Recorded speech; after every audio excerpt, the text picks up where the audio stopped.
പിതാവിന്റെയും പുത്രന്റെയും പരിശുദ്ധാത്മാവിന്റെയും നാമത്തിൽ ആമേൻ. അമ്മേ പരിശുദ്ധ അമ്മേ, അമ്മേ പരിശുദ്ധ ദൈവമാതാവേ, കൃപാസനത്തിലൂടെ ഞങ്ങൾക്കും ഞങ്ങളുടെ ദേശത്തിനും അമ്മ മധ്യസ്ഥം തേടി തന്ന എല്ലാ അനുഗ്രഹങ്ങൾക്കും കൃപകൾക്കും ഞങ്ങളിപ്പോൾ ഹൃദയം നിറഞ്ഞ നന്ദി പറയുന്നു. അമ്മേ പരിശുദ്ധമ്മേ, ദൈവമാതാവേ, 2004 ഡിസംബർ 7 ഉച്ചകഴിഞ്ഞ് 2:30 കൃപാസനത്തിൽ സംഭവിച്ച അമ്മയുടെ പ്രത്യക്ഷപ്പെടലിനെക്കുറിച്ച് തിരുസഭയ്ക്ക് സമർപ്പിച്ചിരിക്കുന്ന പഠനരേഖകളുടെ മേൽ സഭാത്മകമായ പഠനം ആരംഭിക്കുവാൻ ഞങ്ങൾ പ്രാർത്ഥിക്കുന്നു. അമ്മേ പരിശുദ്ധമേ, ഭൂസ്വർലോകങ്ങളുടെ രാജ്ഞിയായ അങ്ങേയ്ക്ക് ഭൗമസംരക്ഷണത്തിനായി പ്രപഞ്ചപ്രകൃതിയെ തന്നെ തിരുസഭ പ്രതിഷ്ഠിക്കുവാൻ ഈ പ്രത്യക്ഷീകരണം വഴി ഇടയാക്കണമേ. പരിശുദ്ധമേ, ജപമാല മാതാവേ, സകല കൃപാസനം പ്രാർത്ഥനയോടും ചേർത്ത് ഞങ്ങളിപ്പോൾ പ്രാർത്ഥിക്കുന്ന ഈ കുടുംബത്തിന്റെ പ്രത്യേക നിയോഗം മക്കളെ.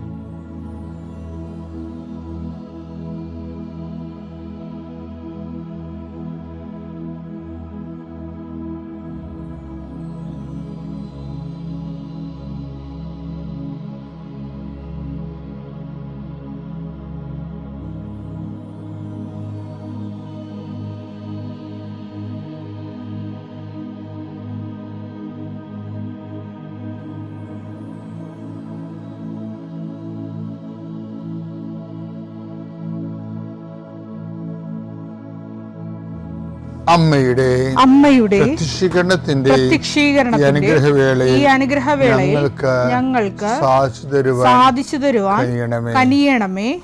ആമേൻ. കർത്താവേ, നിന്റെ ഉന്നതമായ നാമത്തിന് സ്തോത്രം ചെയ്യാം. കർത്താവേ, നിന്റെ വിശുദ്ധ പൗരോഹിത്യത്തെ മഹത്വപ്പെടുത്തണമേ. കർത്താവേ, സഭയിലുള്ള സാന്നിധ്യം പ്രകടമാക്കണമേ. 40 വർഷം ഞാൻ അർപ്പിച്ച കൃപാന്റെ യുഗതിയാണ്.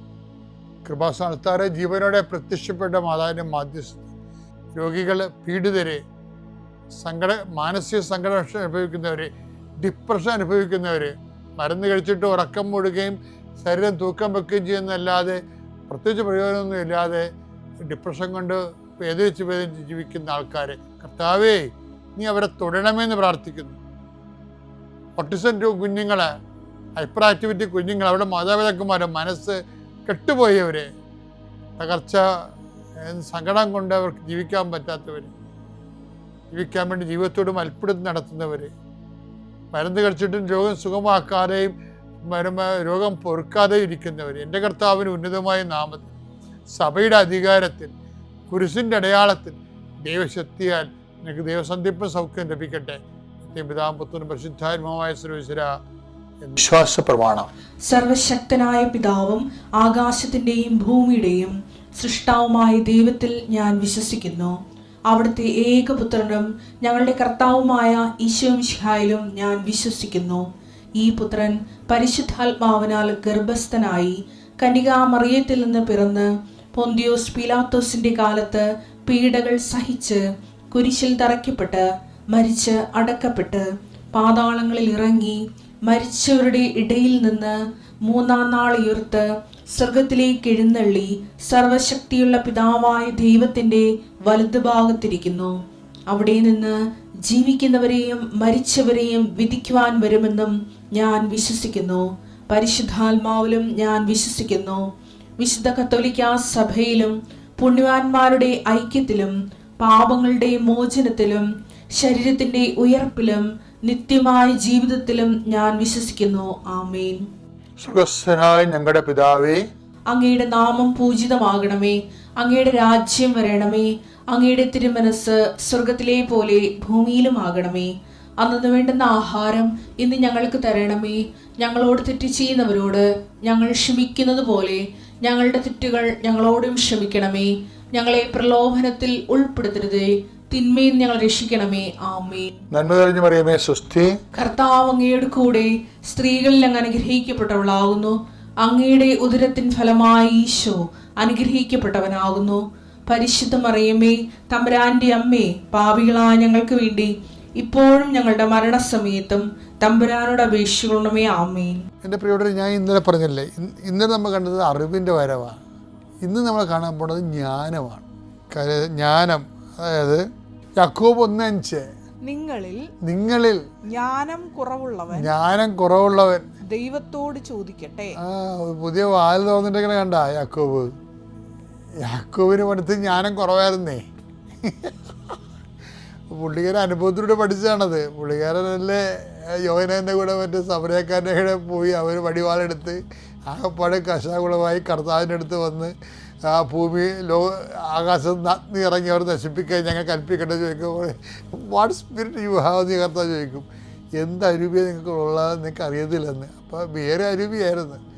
പിന്നെ അവിടുന്ന് കർത്താവ് പറഞ്ഞു കൊടുത്താണ് ഇപ്പോൾ പുള്ളിക്ക് പറഞ്ഞത് അദ്ദേഹം എന്താ പറയണത്, എനിക്ക് ജ്ഞാനത്തിൽ കുറവായിരുന്നു, ഞാൻ കർത്താവിനോട് ചോദിച്ചാണ് അവസാനം മേടിച്ചത്. അതുകൊണ്ട് നിങ്ങളും ജ്ഞാനം കുറവുള്ള ആൾക്കാർ കർത്താവിനോട് ജ്ഞാനം വാങ്ങിക്കട്ടെ. ഈ ജ്ഞാനത്തിന് കറക്റ്റ് വചനം എന്ന് പറയുന്നത് സങ്കീർത്തനത്തിൻ്റെ 103:7 സങ്കീർത്തനം 103:7. അവിടുന്ന് തൻ്റെ വഴികൾ മോശയ്ക്കോ പ്രവർത്തികൾ ഇസ്രായേൽ ജനത്തിനും വെളിപ്പെടുത്തി. അതാ വിഷയം.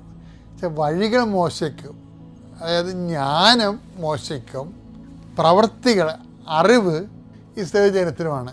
ഇപ്പം കൽമഴയൊക്കെ പെയ്യുന്നുണ്ട്, പേൻ പെരുകുന്നുണ്ട്, തവള ചാടുന്നുണ്ട്, നഗരി രക്തമായി മാറുന്നുണ്ട്. എന്താണ് സംഭവിക്കണമെന്നുള്ള പ്രവർത്തികളെക്കുറിച്ച് ഇസ്രായേലിനറിയാം. പക്ഷെ മോശത്തിന് അങ്ങനെയല്ല അറിയാവുന്നത്. എന്തിനു വേണ്ടിയാണ് ദൈവം ഇതൊക്കെ ചെയ്യണത്? എന്തിനാണ്? ഈ ജനത്തെ വിട്ടുകിട്ടിയിട്ട് വാഗ്ദാന നാട്ടിലേക്ക് പോകാൻ വേണ്ടിയാണ്. അതാണ് അതിൻ്റെ ജ്ഞാനം എന്ന് പറയുന്നത്. എല്ലാ സംഭവങ്ങളുടെ പിന്നിലും ഒരു ജ്ഞാനം ഉണ്ടാകും. അതാണ് ദൈവിക പദ്ധതി. അപ്പോൾ സംഭവങ്ങൾ ചിലപ്പോൾ എതിരായിട്ട് മാറിയാലും അതിനകത്തുള്ള ജ്ഞാനം നമുക്ക് അനുകൂലമായിരിക്കും. അതുകൊണ്ട് ആ ഒരു സംഭവങ്ങൾ നടക്കുന്ന കണ്ടിട്ട് അയ്യോ എനിക്കങ്ങനെ സംഭവിച്ചോ, ഞാൻ പ്രാർത്ഥിച്ചോ, എനിക്ക് പ്രാർത്ഥിച്ചൊരു പ്രയോജനമില്ലേ എന്നും പറഞ്ഞ് വിശ്വാസം കളയരുത്. ഈ പ്രവൃത്തിയെ കാണുന്നവൻ വിശ്വാസം പോകും. പക്ഷെ ജ്ഞാനം നോക്കുന്നവൻ വിശ്വാസത്തെ അതിജീവിച്ച് വിശ്വാസത്തിൽ വളരും. പിതാവിൻ്റെയും പുത്രൻ്റെയും പരിശുദ്ധാത്മാവിന്റെ നാമം. അത് ഇതുപോലെ ആൾക്കാർ വന്ന സമയത്ത് ഞാൻ ഉടമ്പടി തൈലം അവർക്ക് വെള്ളം കുടിക്കാൻ കൊടുത്ത ഗ്ലാസ്സിലും എല്ലാം തേച്ചിട്ടായിരുന്നു ഉടമ്പടി തൈലം കൊടുത്താണ് തേച്ചിട്ടാണ് വെള്ളം കൊടുത്തത്. പിന്നെ എൻ്റെ കാലിന് നല്ല നീരുണ്ടായിരുന്നു. അതും ഉടമ്പടി തൈലം തേച്ചും തേൻ കുടിച്ചും അതും മാറിക്കിട്ടി. കാരുണ്യ പ്രവർത്തനമാണ് ഞാൻ ചെയ്യുന്നത്.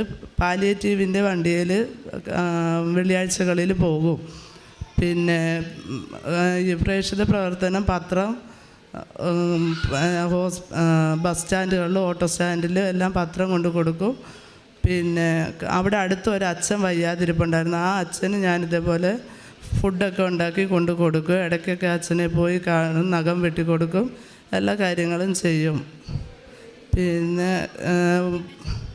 ഹസ്ബൻഡിൻ്റെ ജോലി ഓസ്ട്രേലിയയിലേക്ക് വേണ്ടിയിട്ട് ഇപ്പം ശരിയായി. ആദ്യം ഞങ്ങൾക്കൊരു ഫാമായിരുന്നു, അത് വിജയമൊന്നും കാണാതെ വന്നപ്പം പിന്നെ ഗൾഫിലേക്ക് പോകാൻ വേണ്ടി ഒരു ഓസ്ട്രേലിയയിലേക്ക് പോകാനും നോക്കി. ജർമ്മനിയിലേക്കൊക്കെ ആദ്യം പോകാൻ നോക്കി, അതൊന്നും ശരിയായില്ല. പിന്നെ ഓസ്ട്രേലിയയിലേക്കുള്ളത് ഇപ്പം ശരിയായി. ഇവിടെ ഉടമ്പടി എടുത്തതിന് ശേഷമാണ് അതും ശരിയായത്. പിന്നെ വേറെ പിള്ളേർക്കുള്ളതാണ് അസുഖങ്ങളാണെങ്കിലും ചെറിയ ചെറിയ അസുഖങ്ങളും പാലുണ്ണിയൊക്കെ അങ്ങനെയുള്ളതും ചിക്കൻ ബോക്സ് പോലെ കാല് കൊമ്മള വന്ന് അതെല്ലാം ഉടമ്പടി തൈലം തേച്ചതിൻ്റെ ഫലമായിട്ട് അതും മാറിക്കിട്ടി. കാരുണ്യ പ്രവർത്തനവും ഇതേപോലെ പത്രം വയ്യാത്ത ആൾക്കാരെ കാണാൻ പോകുന്നതും, പ്രേക്ഷിത പ്രവർത്തനം, പത്രം കൊടുക്കുക, ഇതുപോലെ ഷെയർ ചെയ്യുക, എല്ലാം ചെയ്യും. അരമണിക്കൂർ ബൈബിളും വായിക്കും, കൊന്തവും ചൊല്ലുകയും ചെയ്യും. ഇത്രയേറെ അനുഗ്രഹങ്ങൾ ചെയ്തു തന്ന മാതാവിനും ഉണ്ണീശോയ്ക്കും കോടാനുകോടി നന്ദി.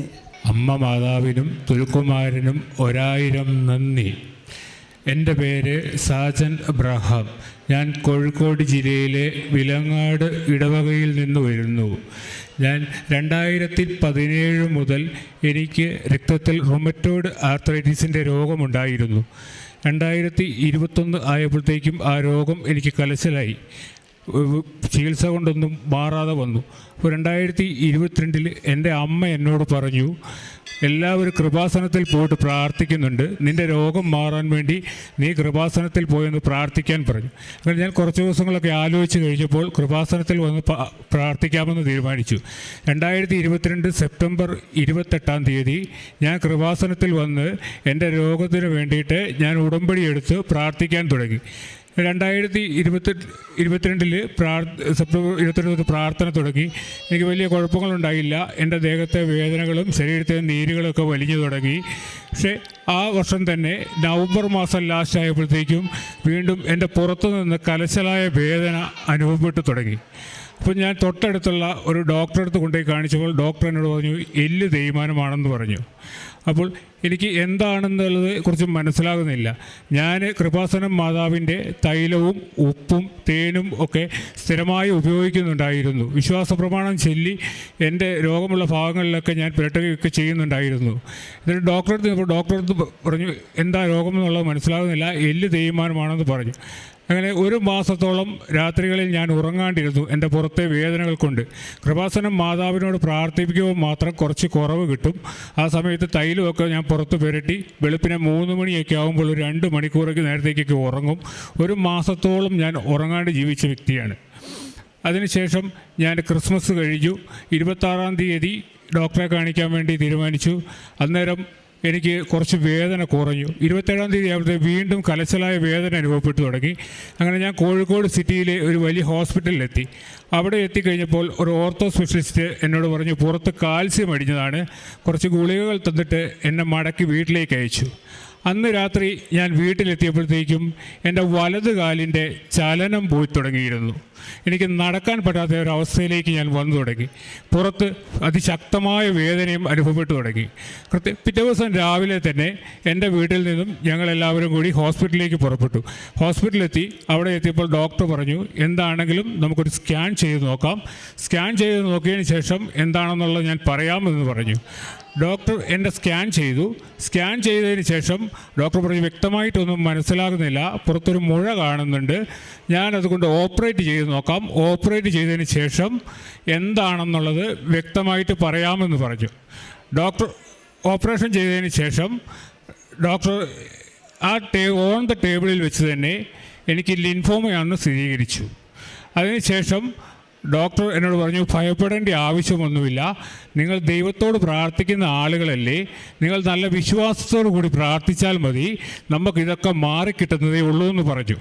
ആ വിശ്വാസത്തിൻ്റെ പുറത്ത് 21 ദിവസങ്ങൾക്ക് ശേഷം ഞാൻ ആ ഹോസ്പിറ്റലിലെ ട്രീറ്റ്മെൻറ്റ് മാറ്റി ഒരു ക്യാൻസർ ഹോസ്പിറ്റലിലേക്ക് ട്രീറ്റ്മെൻറ്റ് മാറ്റി. അവിടെ എത്തിക്കഴിഞ്ഞ് കഴിഞ്ഞപ്പോൾ വിദഗ്ധമായ പരിശോധന നടത്തി കഴിഞ്ഞപ്പോൾ എൻ്റെ ക്യാൻസർ 4th സ്റ്റേജിലാണെന്ന് അവിടുത്തെ ഡോക്ടർ എന്നോട് പറഞ്ഞു. ആ വിദഗ്ധനായ ഡോക്ടർ 30 വർഷത്തെ എക്സ്പീരിയൻസ് ഉള്ള ഡോക്ടറായിരുന്നു. ഡോക്ടർ എന്നോട് പറഞ്ഞു ദൈവത്തിൽ വിശ്വസിക്കുന്ന ആളുകളാണെങ്കിൽ നിങ്ങൾ ദൈവത്തിൽ ഉറച്ചു വിശ്വസിച്ചോ, യാതൊന്നുകൊണ്ടും നിങ്ങൾ ഭയപ്പെടേണ്ട.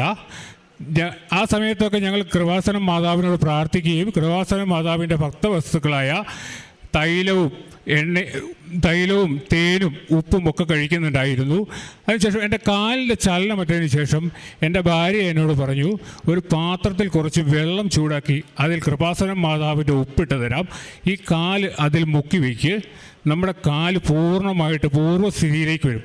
ആ സമയത്ത് ഡോക്ടർ എന്നോട് പറഞ്ഞു 80% നടക്കാനുള്ള സാധ്യതയുള്ളൂ, 20% കാലിൻ്റെ ചലനം പൂർണ്ണമായിട്ട് പോയിരിക്കും, അതിനുള്ള സാധ്യതകൾ കാണുന്നുണ്ടെന്ന് ഡോക്ടർ പറഞ്ഞിരുന്നു. എങ്കിലും ഞാൻ അവിടെ ഒന്നും ഭയപ്പെട്ടില്ല.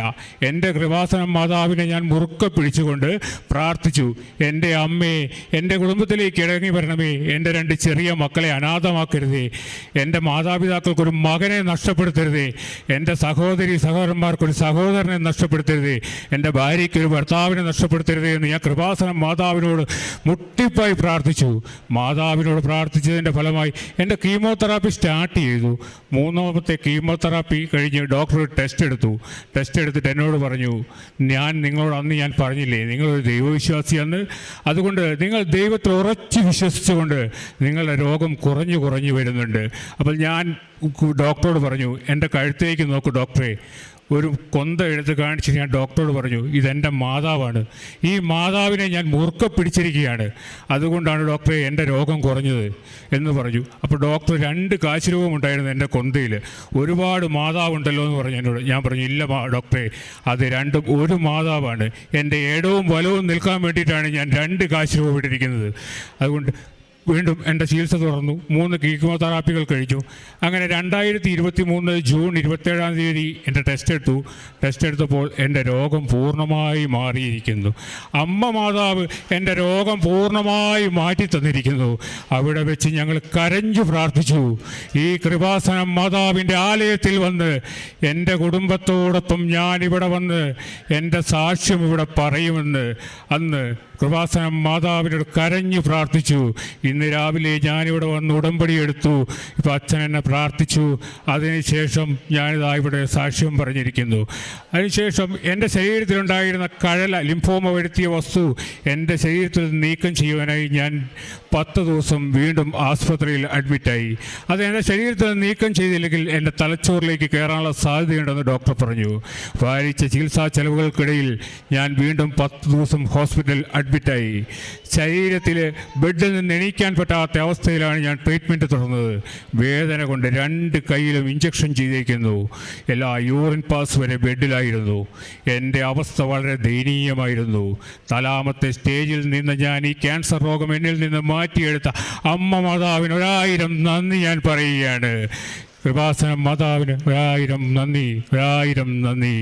എൻ്റെ പേര് നിഷ സുധീർ. എൻ്റെ പേര് നിഷ സുധീർ.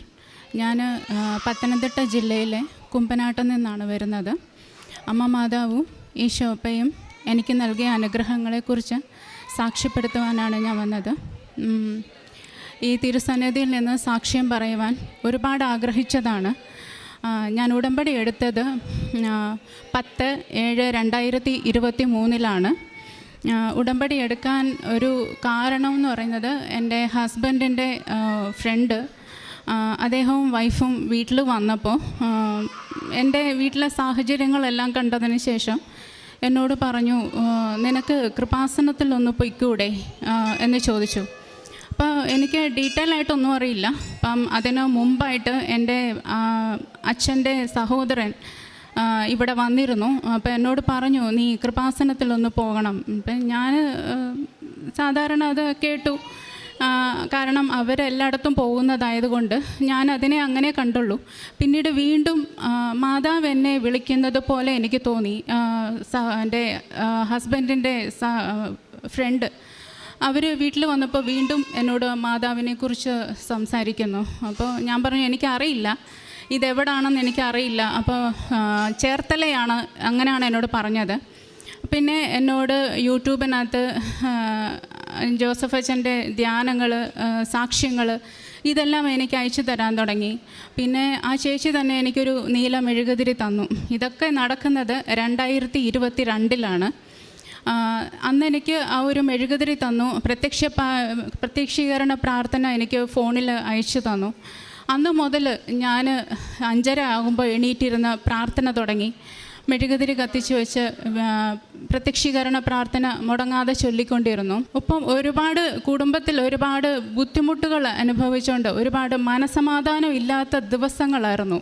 അപ്പോൾ അങ്ങനെ ആ പ്രാർത്ഥനയിൽ മുന്നോട്ട് പോയിക്കൊണ്ടിരുന്നു. 1 വർഷം ഞാൻ എൻ്റെ ഹസ്ബൻഡിൻ്റെ പുറകെ നടന്നു. ഉടമ്പടി എടുക്കണം, എനിക്ക് കൃപാസനത്തിൽ പോകണം, ഉടമ്പടി എടുക്കണം. അപ്പോൾ ഈ ചേർത്തലയാണെന്ന് പറയുന്നത് കൊണ്ട് ലോങ് ആണ്. അപ്പോൾ പിന്നെ ആകട്ടെ, തന്നെയല്ല വീട്ടിലെ സാഹചര്യം അനുസരിച്ച് ഉടമ്പടി എടുത്താൽ എനിക്കത് പാലിക്കാൻ പറ്റില്ല. അതുപോലെ ഒരു കണ്ടീഷനായിരുന്നു എൻ്റെ വീട്ടിൽ. അതുകൊണ്ട് എങ്ങനെയോ അത് നീണ്ട് പ്രാർത്ഥനയൊക്കെയായി മുന്നോട്ട് പോയി. 2023 ഉടമ്പടി എടുക്കാൻ അമ്മ അനുവദിച്ച സമയം 2023 ജൂലൈ 10-ാം തീയതിയായിരുന്നു. അന്ന് രാവിലെ ഞാനും ഹസ്ബൻഡും ഇവിടെ വന്ന് ഉടമ്പടി എടുത്തു. ഒരുപാട് ജീവിത സാഹചര്യങ്ങൾ കൊണ്ടുള്ള ബുദ്ധിമുട്ടുകൾ ഉണ്ടായിരുന്നു എനിക്ക്. അതെല്ലാം ഇവിടെ നിയോഗങ്ങളായിട്ട് വെച്ചു. എനിക്ക് അമ്മ ആദ്യം തന്നത് എന്നെ അലട്ടിക്കൊണ്ടിരുന്ന കുറേ രോഗസൗഖ്യങ്ങളാണ്. ഞാൻ ഒരു 14 വർഷമായിട്ട് ഞാനൊരു ബ്ലീഡിങ് ഞാൻ അനുഭവിച്ചുകൊണ്ടിരിക്കുന്നുണ്ടായിരുന്നു. അതായത് ഒരു പീരീഡ്സ് കഴിഞ്ഞാൽ, റെഗുലറായിട്ട് പീരീഡ് ആവും, പീരീഡ്സ് കഴിഞ്ഞാൽ ഒരു 14ാമത്തെ ദിവസം മുതൽ വീണ്ടും ബ്ലീഡിങ് ആണ്. വീണ്ടും ബ്ലീഡിങ് വന്നാൽ നെക്സ്റ്റ് ടൈം പീരീഡ്സ് വരെ അത് നീണ്ടു നിൽക്കും. അപ്പോൾ അത് കുറേ നാളുകളായി, വിവാഹം കഴിഞ്ഞ് ഒരു 5-6 മാസം കഴിഞ്ഞപ്പോൾ തുടങ്ങിയതാണ്. അപ്പം അതിന് ഞാൻ ഹോമിയോയിൽ ട്രീറ്റ്മെൻറ്റ് എടുത്തു. കുറേ നാൾ അതിൻ്റെ പുറകെ പോയി, ഒരു രക്ഷയില്ല. അലോപ്പതിയിൽ ട്രീറ്റ്മെൻറ്റ് എടുത്തു, സ്കാനിങ് പറഞ്ഞു, ഹോർമോൺ ടെസ്റ്റുകൾ ചെയ്തു, അങ്ങനെ ഒരുപാട് ടെസ്റ്റുകൾ പറഞ്ഞു, അതെല്ലാം ചെയ്തു. അതും ശരിയാവണില്ല. പിന്നെ വേദന സഹിക്കാം, ഇതും കൊണ്ട് ബുദ്ധിമുട്ടാവുമെന്നല്ലാതെ ഒരു മാറ്റവും ഉണ്ടായില്ല. പിന്നീട് ആയുർവേദത്തിൽ പോയി. ആയുർവേദത്തിൽ ചെന്നപ്പോൾ വീണ്ടും സ്കാനിങ്, യൂട്രസിന് കട്ടി കുറവാണ്, അതുകൊണ്ടാണ്, ഹോർമോൺ വേരിയേഷൻ ഉണ്ട്, അതുകൊണ്ടാണ്, ഇതിനെല്ലാം ഇങ്ങനെയൊക്കെ ഓരോ കാര്യങ്ങൾ പറഞ്ഞുകൊണ്ട് ഇതിലെല്ലാം ഞാൻ മരുന്നുകൾ കഴിച്ചുകൊണ്ടിരുന്നതല്ലാതെ ഒരു മാറ്റവും ഉണ്ടായിരുന്നില്ല. മരുന്ന് കഴിക്കുമ്പോൾ പോലും ഒരു വ്യത്യാസവും അനുഭവപ്പെട്ടിരുന്നില്ല. പിന്നീട് ഇവിടെ വന്ന് ഉടമ്പടി എടുത്ത് ഞാൻ പക്ഷേ നിയോഗമൊന്നും വെച്ചിട്ടില്ലായിരുന്നു കേട്ടോ. ഇത് ഒരു സത്യം പറഞ്ഞാൽ ഞാൻ മറന്നുപോയി ഈ നിയോഗം. ഞാൻ ഇങ്ങോട്ട് വരുമ്പോൾ തന്നെ ഭയങ്കര ഒരു ബുദ്ധിമുട്ടായിരുന്നു. കാലാവസ്ഥയൊക്കെ ഭയങ്കര മഴ, ഒന്നും ഭയങ്കര പാട്. അപ്പം ഞാൻ അമ്മയോട് പറഞ്ഞു, അമ്മ ഇവിടെ വന്നു കഴിയുമ്പോൾ ഏതാണെന്നൊന്നും എനിക്കറിയില്ല, എല്ലാം എനിക്ക് ആരെങ്കിലും കൊണ്ട് എന്നോടൊന്ന് പറഞ്ഞു തരണം എന്ന് പറഞ്ഞ് ഇവിടെ വന്നു. ഇവിടെ നിന്ന് അമ്മയെ കണ്ട് പ്രാർത്ഥിച്ചു.